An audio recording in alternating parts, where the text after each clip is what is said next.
Kodim 0501 Jakarta Pusat menjatuhkan sanksi disiplin kepada Babinsa Koramil 07 Kemayoran. Serda Heri menyusul insiden pedagang es Hunkwe atau es gabus milik Sudrajat yang viral di kawasan Kemayoran, Jakarta Pusat. Tindakan tersebut diambil sebagai bentuk penegakan aturan internal dan tanggung jawab institusi terhadap perilaku anggotanya. Komando Distrik Militer Kolonel Infanteri Ahmad Alam Budiman menegaskan bahwa hukuman diberikan untuk menjaga standar disiplin, profesionalisme, serta etika prajurit dalam menjalankan tugas di tengah masyarakat. Serda Heri dikenai hukuman disiplin berat disertai penahanan maksimal selama 21 hari, serta sanksi administratif sesuai ketentuan yang berlaku di lingkungan TNI Angkatan Darat. Proses penanganan pelanggaran dilakukan melalui mekanisme resmi dengan menjunjung prinsip objektivitas dan keadilan. Langkah ini sekaligus dimaksudkan sebagai evaluasi dan pembelajaran agar kejadian serupa tidak terulang di kemudian hari. Kodim 0501 Jakarta Pusat memastikan seluruh tahapan penegakan disiplin dilaksanakan secara transparan dan profesional. Seluruh Babinsa diingatkan untuk senantiasa memegang teguh nilai-nilai Sabta Marga, Sumpah Prajurit dan 8 wajib TNI, serta mengedepankan pendekatan humanis dalam setiap pelaksanaan tugas kewilayahan. Sebelumnya, Sudrajat pedagang es gabus sempat diamankan oleh petugas Babin Kamtibmas dan Babinsa karena adanya kecurigaan terhadap bahan baku yang digunakan. Makanan tersebut diduga dibuat dari bahan tidak layak konsumsi berupa spons.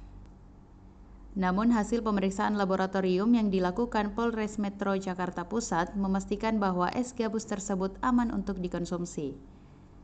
Kedua petugas yang terlibat telah menyampaikan permohonan maaf atas kesalahan penilaian tersebut.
Download Tribun X sekarang, menghadirkan lokal menjadi Indonesia.